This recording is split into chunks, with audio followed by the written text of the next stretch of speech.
तो Warren Buffett एक ऐसे इन्वेस्टर हैं जिनको पूरी दुनिया जानती है। वॉरेन बफे और ये जो चार्ली मंगर की जोड़ी है, इन्होंने बहुत सारे इन्वेस्टिंग प्रिंसिपल्स ही इजाद कर डाले हैं जिनको बहुत बड़े बड़े इन्वेस्टर्स फॉलो करते हैं and over a period of multiple decades एक बहुत ही बड़ा वेल्थ अमास कर पाए हैं एंड बहुत ही अच्छा कैगर यानी कि कंपाउंडेड एनुअल ग्रोथ रेट जो है ला पाए हैं। ऐसे क्या फंडामेंटल प्रिंसिपल्स हैं जो वॉरेन बफे और चार्ली मंगर की तरफ से हमें सीखने को मिले, आज की वीडियो में हम उन चीज़ों की बात करेंगे। तो guys welcome to the channel, मेरा नाम है शिवम एंड इस वीडियो में हम बात करने वाले वॉरेन बफे के इन्वेस्टिंग प्रिंसिपल्स के बारे में एंड इस चैनल में बात करते हैं पैसा बनाने, बचाने, बढ़ाने में। तो अगर आप इन चीज़ों में इंटरेस्टेड है तो consider subscribing. With that guys पहले टिप या पहले रूल या पहले प्रिंसिपल की बात करते हैं वॉरेन बफे के द्वारा जो आया है, that is never lose money. इसको बहुत सारे लोग अलग तरीके से ट्रीट करते हैं बट इसके दो पार्ट्स यहाँ पर हो जाते हैं। नेवर लूज मनी का क्या मतलब है यहाँ पर? तो गाइज नेवर लूज मनी का बेसिक मतलब सिर्फ इतना सा है कि कुछ भी हो जाए मार्केट में गलतियां कम करनी चाहिए। सो वॉरेन बफे ने एक और चीज बहुत अच्छी बोली है कि अगर मैं मेरे गलतियों को कम कर लूं तो रिटर्न अपने आप जो है उसका ख्याल रख लेगा। तो ये गलतियां कम करनी चाहिए से क्या फायदा होता है कि हमारा जो कैपिटल है वो खत्म नहीं होता, और अगर हम कैपिटल अपना बचा पाए, उसको प्रोटेक्ट कर पाए मार्केट में, और हम मार्केट में ज्यादा टाइम इन्वेस्टेड रह सके तो रिटर्न जो है बहुत ही अच्छा विद टाइम आ जाता है। इसको दो तरीके से आप कर सकते हो। One is emotional response. Investors जो हैं वो बहुत बार इमोशनल होते हैं, कुछ मार्केट में बुरा हो गया, कुछ बड़ी न्यूज़ आ गई, उसके बेस पे यहाँ पे मार्केट से आउट हो गए।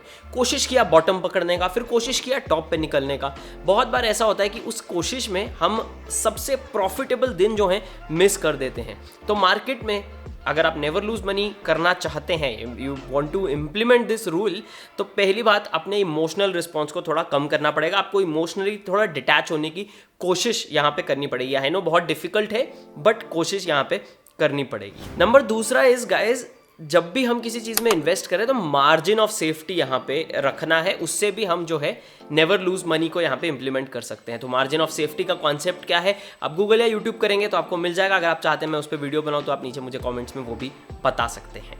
सेकंड प्रिंसिपल की तरफ चलते हैं गाइस, जो वॉरेन बफे की तरफ से आता है वो है never invest in businesses that you don't understand. मैंने बहुत बार खुद भी नोटिस किया है कि बहुत सारे लोग जिनको केमिकल्स का बिजनेस नहीं समझता या मान लो सीमेंट का बिजनेस नहीं समझता है, वो उन कंपनीज में इन्वेस्टेड हो रहे हैं। उसके बाद प्रॉब्लम क्या होती है, जब वो कंपनी का स्टॉक नीचे जाता है, मार्केट में कोई क्रैश आता है, स्टॉक नीचे जाता है या जो सेक्टर है वो सेक्टर आउट साइकिल हो जाता है, तो वहाँ पे वो घबरा जाते हैं, डर जाते हैं। अब बात आती है फिर यूट्यूबर्स के वीडियोस पे कमेंट करने की, कोशिश करने की, यार कोई मुझे बता दो, कोई मुझे बता दो, मैं तो इस कंपनी में इन्वेस्टेड हूँ, ये बचेगी या नहीं बचेगी। द प्रॉब्लम इज अगर हम उनका बिजनेस नहीं समझते तो हम इस तरह के इशू में फंस सकते हैं। एंड वॉरेन बफे आप अगर नोटिस करें तो एयरलाइंस, बैंकिंग, ये सब सेक्टर में हमेशा से ज़्यादा रहे हैं एंड कंज्यूमर सेक्टर में भी थोड़ा ज़्यादा रहे हैं। इलेक्ट्रॉनिक्स जो सेक्टर है, आईटी सेक्टर है, टेक सेक्टर है, उन्होंने रिसेंटली ज्वाइन किया है, राइट। अपने इन्वेस्टिंग करियर के 60 साल के बाद उन्होंने एक सेक्टर में एक्सपैंड किया। एंड ये रीज़न क्यों है? ये रीज़न इसलिए क्योंकि उनको एक टाइप का बिजनेस समझता है, और अगर हम उस टाइप के बिजनेस में इन्वेस्ट करें, पहली बात हम बेटर डिसीजंस ले पाएंगे क्योंकि हम समझ पाएंगे कि वो बिजनेस कितना प्रॉफिटेबल हो सकता है। वो बिजनेस का जो मोट जिसको बोलते हैं वो मोट कितना स्ट्रांग है, वो तभी समझ पाएंगे अगर हमें उनका बिजनेस समझ में आ रहा है, बिजनेस मॉडल समझ में आ रहा है, तरीका समझ में आ रहा है, इंडस्ट्री समझ में आ रही है। So never invest in the businesses that you don't understand. Number 3 guys is our favourite holding period is forever. Coca Cola की अगर यहाँ पे बात करें तो 35 साल 35 ईयर से ज़्यादा यहाँ पे हो चुके हैं वॉरेन बफे को कि कोका कोला का स्टॉक वो होल्ड करके बैठे हैं। 6000% से ज़्यादा यहाँ पे उनके लिए कोका कोला ने रिटर्न्स लाए हैं। And by the way dividends अलग, right. So why is our holding period forever? इसमें क्लासिक चीज़ आती है, वो है अंडरस्टैंडिंग कि जब हम स्टॉक मार्केट में इन्वेस्ट कर रहे हैं तो हम स्टॉक्स में नहीं, हम बिजनेसेस में इन्वेस्ट कर रहे हैं। एंड अगर आप एक बिजनेस ओनर हैं, जब हम स्टॉक मार्केट में इन्वेस्ट करते हैं हम उस बिजनेस के ओनर बन जाते हैं। आपने नोटिस किया होगा, आपको कुछ ईमेल वगैरह आता है कि वोट करो, डायरेक्टर रखा जाए, नहीं रखा है, ये सारी चीज़, राइट। तो आप पार्ट ओनर बन चुके हैं उस बिजनेस के। एज एन ओनर क्या आप हर 5 मिनट में अपना बिजनेस बेचना चाहोगे? अगर आपके पास, वॉरेन बफे बहुत अच्छा एग्जाम्पल देते हैं कि मान लो आपके पास ज़मीन है या रियल एस्टेट की प्रॉपर्टी है, क्या आप हर दिन उसका प्राइस चेक करते हो ब्रोकर से? और अगर आपका घर जो है, आपने मान लो 1 करोड़ रुपए का लिया, वो आपका ब्रोकर बोला आज ये 80 लाख का हो गया, तो आप डर के मारे बोल तो बेच दे भाई, मेरा घर बेच दे, 80 लाख का मैंने 1 करोड़ का लिया था, नहीं, right. And that is exactly this. अगर आपको एक अच्छा बिजनेस मिला है, अच्छे प्राइस पे मिला है, आपको अच्छा कंपाउंडिंग रिटर्न दे सकता है, तो why not hold it forever. अब इसमें एक ट्रिक चीज़ जो आ जाती है वो आता है गाइज डिविडेंड्स। तो अगर आप उस बिजनेस से और स्टॉक से किसी तरह का आउटपुट चाहते हैं through out your holding period, dividends is a great one. तो आप डिविडेंड्स को यूज़ कर सकते हैं, उसको ग्रो होने दे सकते हैं, आपको डिविडेंड्स वापस री इन्वेस्ट करने की जरूरत नहीं है। तो there it is your cash flow as well as your capital appreciation. Number 4 guys जो मैंने थोड़ा सा टच कर ही दिया है इसमें, that is invest in a business and stock gains अपने आप हो जाएंगे। अब यही मतलब है कि यार जब हम स्टॉक मार्केट में इन्वेस्ट करें, स्पेशली विद बिगिनर्स, वो सोचते हैं यार ये स्टॉक है। स्टॉक क्या है? एक नंबर जिसका प्राइस ऊपर नीचे जा रहा है स्क्रीन पे, बस, राइट। पर वो मिस कर जाते हैं कि यार इसके अंडरलाइंग एक बिजनेस है, एक टीम है जो उसको चला रही है, एक सीईओ, एक लीडर है उस कंपनी का, कुछ प्रॉफिटेबिलिटी है, इंडस्ट्री में उस बिजनेस का कुछ नाम है, कुछ ब्रांड है, कुछ ब्रांड वैल्यू है, कुछ कस्टमर्स हैं, राइट। वो सारी चीज़ें बहुत बार हम इग्नोर कर जाते हैं। हम क्या देखते हैं यहाँ पे, आज इसका प्राइस बढ़ गया, आज इसका प्राइस गिर गया, नहीं, बट उसके पीछे नहीं देखते क्या इस बिजनेस ने बेटर परफॉर्म किया, क्या इस कंपेटिटर जो इसका मेन कंपेटिटर था उससे ऊपर आ पाया, क्या इसने, अगर बिस्किट बेचने की कंपनी है तो क्या इसने 10% ज़्यादा बिस्किट बेचे इस बार, क्या उसने अपना प्रॉफिटेबिलिटी बढ़ाया, राइट। ये चीज़ें हम अगर देख लें तो स्टॉक गेन हो जाएगा, क्योंकि अगर जिस बिजनेस में हम इन्वेस्टेड हैं वो बिजनेस बेटर करता है तो स्टॉक अपने आप प्राइस ऊपर आ जाएगा। उल्टा है, हम लोग स्टॉक प्राइस ऊपर आया, वाओ बिजनेस बेटर करेगा, उल्टा समझते हैं।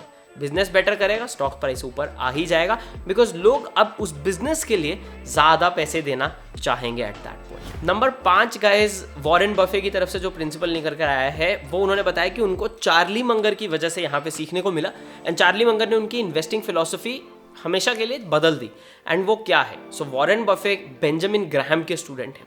बेंजामिन ग्राहम का जो अप्रोच था वो था यार 100-150 स्टॉक्स पकड़ लो एकदम, जिनको वो सिगरेट बर्ड कंपनीज जिनको बोलते हैं कि और एक आखिरी कश बचा है, ऐसा बोलते थे वो वो कंपनीज में डालो पैसा, थोड़ा थोड़ा।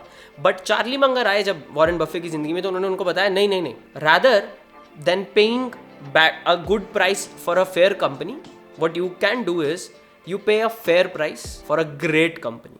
यानी कि अगर आपको थोड़ा ज़्यादा पैसा जेब से देना भी पड़ जाए ना किसी शेयर के लिए, आप दे दो, पर वो कंपनी बहुत ही अच्छी होनी चाहिए। मीडियम सी, ऐसा एवरेज सी कंपनीज में इन्वेस्ट ही मत करो, एकदम टॉप क्लास कंपनीज में इन्वेस्ट करो और आपको शायद पैसा ज़्यादा देना पड़ जाए। इसका एग्जाम्पल बहुत अच्छा है, आप इंडिया में देखो, हिंदुस्तान यूनिलीवर है, HDFC बैंक है, ऐसे जितने जो एवरग्रीन काइंड ऑफ स्टॉक्स हो गए ना अभी, जो पिछले बहुत सालों से प्रॉफिटेबिलिटी जनरेट कर रहे हैं, from a business stand point अपना बिजनेस एक्सपैंड कर रहे हैं, उनका पी रेशो आप देखो, प्राइस टू अर्निंग्स रेशो, वो हमेशा काफ़ी हाई रहता है। और हमेशा मार्केट में यही चर्चा रहती है, भाई क्या पी है यार, इतना high P.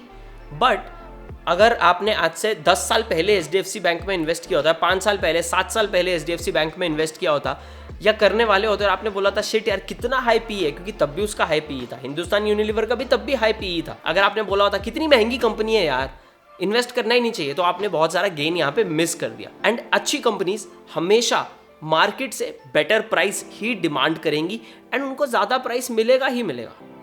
So it is better to pay a fair price for a great company, that is better, much better, because आप एक अच्छे बिजनेस में इन्वेस्ट करते हैं। एंड नंबर 4 वाला रूल वापस यहाँ पे लागू हो जाता है कि अगर अच्छा बिजनेस है तो स्टॉक परफॉर्मेंस तो आने वाले टाइम में अच्छी कर ही देगी, आज नहीं तो कल।